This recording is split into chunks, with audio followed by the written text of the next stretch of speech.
बच्चों नमस्कार। बच्चों हम लोग कक्षा 8वीं गणित में अनुक्रमानुपाती एवं व्युत्क्रमानुपाती विचरण पढ़ रहे हैं, डायरेक्ट एंड इनवर्स वेरिएशन। पूर्व के भागों में हमने इनकी परिभाषाओं पर चर्चा की थी कि अनुक्रमानुपाती व्युत्क्रमानुपाती विचरण क्या है। हमने प्रश्नावली को कुछ सवाल देखे और उदाहरण ही हमने बनाया, और हमने ये भी देखा बच्चों अनुक्रमानुपाती विचरण के लिए कौन सा सूत्र लगाते हैं और व्युत्क्रमानुपाती विचरण के लिए कौन सा सूत्र प्रयोग किया जाता है।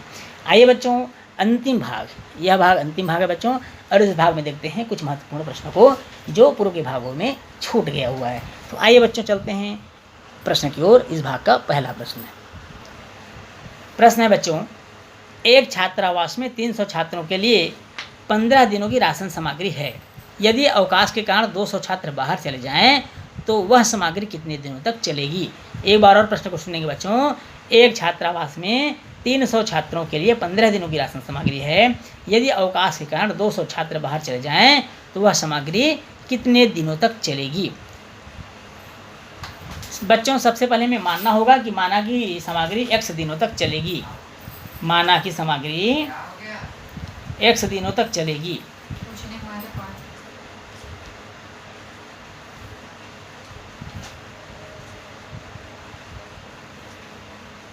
यह इस तरह से हमको मानना होगा कि माना की सामग्री x दिनों तक चलेगी।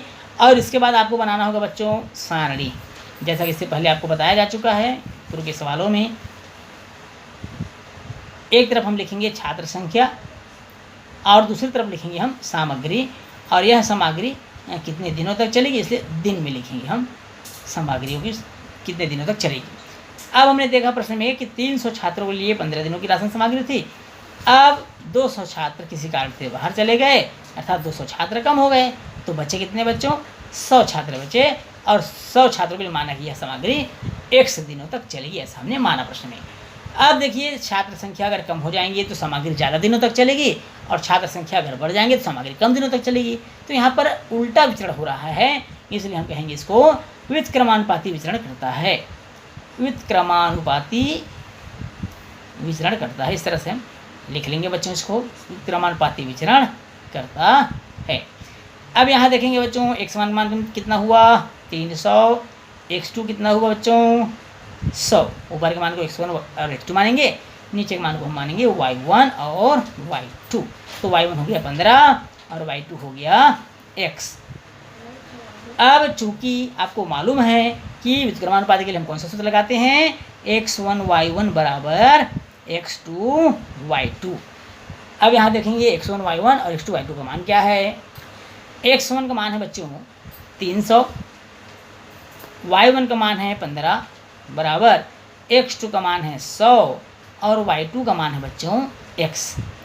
पक्षांतर कर देंगे, x बराबर 300 गुणित 15 बटे 100, गुणा का पक्षांतर भाग हो जाता है, 100 तिया 300, x बराबर हो जाएगा 3 गुणित 15 अर्थात 45। तो अब हम कहेंगे बच्चों कि 45 दिन वह संख्या है जब 100 छात्र रहेंगे तो राशन सामग्री चलेगी 45 दिनों तक, और ये 45 दिन हमारा क्या है बच्चों, आंसर है।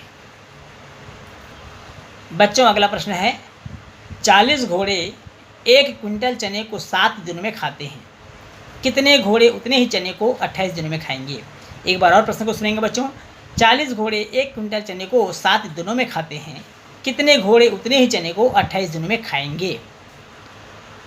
यहाँ हमको मानना पड़ेगा बच्चों कि माना कि x घोड़े उतने ही चने को 28 दिनों में खाएंगे, हमको मानना पड़ेगा। माना कि x घोड़े उतने ही चने को 28 दिनों में खाएंगे। कितने दिनों में खाएंगे, 28 दिनों में खाएंगे, इस तरह से हम उसको मान लेंगे। अब इसे हम सारणीबद्ध कर लेते हैं, जैसे कि पूर्व के सवालों में हमने किया है बच्चों। ये इस तरह से हम इसे सारणीबद्ध कर लेंगे। एक तरफ लिखेंगे हम घोड़े या घोड़ों की संख्या, और दूसरी तरफ हम लिखेंगे दिन, चने कितने दिन तक चलता है ये दिन। जब 40 घोड़े थे तो 7 दिनों तक चला, अब घोड़ों की संख्या जब x हो जाएगी तब ये मान लीजिए 28 दिनों तक चलता है। ये प्रश्न में हमको दिया हुआ है। अब घोड़ों की संख्या अगर कम हो जाए तो चने ज़्यादा दिनों तक चलेगी, और घोड़ों की संख्या अगर बढ़ जाए तो चने कम दिनों तक चलेगी। तो यहाँ इन्वर्स विचरण हो रहा है, इन्वर्स वेरिएशन है, तो व्युत्क्रमानुपाती विचरण, इसलिए हम कहेंगे व्युत्क्रमानुपाती विचरण करता है, व्युत्क्रमानुपाती विचरण करता है। इस तरह से हम इसको लिख लेंगे बच्चों, व्युत्क्रमानुपाती विचरण करता है। अब x1 बराबर क्या हो जाएगा यहाँ पर 40, x2 बराबर हो जाएगा x, y1 बराबर हो जाएगा 7 और y2 बराबर हो जाएगा बच्चों 28। ये इस तरह से हम इसको लिख लेंगे 28। अब चूंकि व्युत्क्रमानुपाती विचरण है इसलिए इसका फार्मूला हो जाएगा x1 y1 बराबर x2 और y2। x1 का मान कितना है बच्चों, x1 का मान आप देख रहे होंगे 40 गुणित y1 का मान है 7, ये दिया हुआ है यहाँ पर, और x2 का मान है x और y2 का मान है बच्चों 28। अब हम पक्षांतर कर देंगे इसको, पक्षांतर करने से हमको मिलेगा x बराबर 40 गुणा 7/28, 7 एकम 7, 7 चौक 28, 4 एकम 4 दाम 40, x बराबर कितना हो गया 10। अब ये 10 क्या है बच्चों हमारा आंसर, अर्थात 10 घोड़े के लिए यह चना 28 दिनों तक चलेगी। अगला प्रश्न है बच्चों, 12 मजदूर एक दीवार को 10 दिन में बना सकते हैं, उसी दीवार को 20 मजदूर कितने दिनों में बना लेंगे। प्रश्न को एक बार और सुनेंगे बच्चों, 12 मजदूर एक दीवार को 10 दिन में बना सकते हैं, उसी दीवार को 20 मजदूर कितने दिनों में बना लेंगे। यहाँ हमको मानना पड़ेगा बच्चों, माना कि x दिनों में, कितने दिनों में, x दिनों में बना लेंगे, ये हमने मान लिया। अब इसको सारणीबद्ध कर लेते हैं जैसे कि हमने पूर्व के सवालों में किया हुआ है, ये इस तरह से बना लेंगे बच्चों। एक तरफ हम लिखेंगे मजदूरों की संख्या या मजदूर, और दूसरे तरफ लिखेंगे हम दिन, कार्य दिवस। 12 मजदूर थे तो 10 दिन उस काम को करने में लगता था, अब मजदूरों की संख्या 20 हो गई है तो कितने दिन लगेंगे, हमको माना कि हमने बनाया यहाँ पर x दिन लगेंगे। अब मजदूरों की संख्या कम होने से काम ज़्यादा दिनों तक चलेगा, और मजदूरों की संख्या अगर ज़्यादा है तो काम जल्दी समाप्त हो जाएगा। तो यहाँ पर व्युत्क्रमानुपाती विचरण करता है, व्युत्क्रमानुपाती विचरण करता है, ये इस तरह से हम लिख लेंगे, व्युत्क्रमानुपाती विचरण करता है।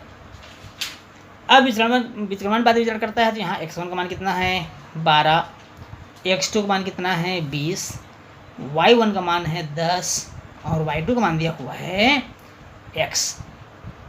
चूँकि व्युत्क्रमानुपाती विचरण करता है तो हमारा फार्मूला होता है बच्चों x1 y1 बराबर x2 y2। x1 का मान है यहाँ पर 12, y1 का मान है 10 बराबर x2 का मान है 20 और y2 का मान है x।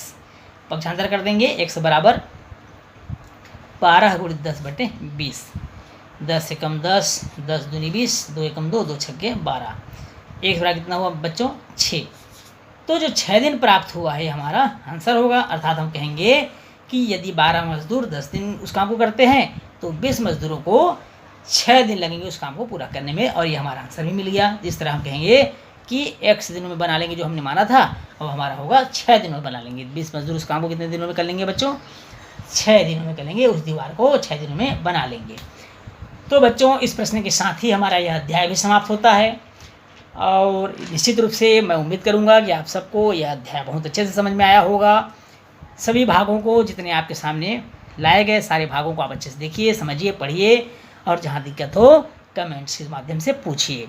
तो बच्चों इस प्रश्न के साथ ही हमारा वीडियो यहीं समाप्त होता है, हमारा क्लास यहीं समाप्त होता है। वीडियो अच्छा लगा बच्चों तो आप इसे लाइक और शेयर करिएगा, और अगर आप चैनल में नए हैं बच्चों तो सब्सक्राइब जरूर करिएगा, ताकि आप तक सारे अपडेट्स सबसे पहले पहुंचता रहे। तो इस प्रश्न के साथ ही हम आप क्लास यहीं समाप्त करते हैं बच्चों। धन्यवाद, नमस्कार।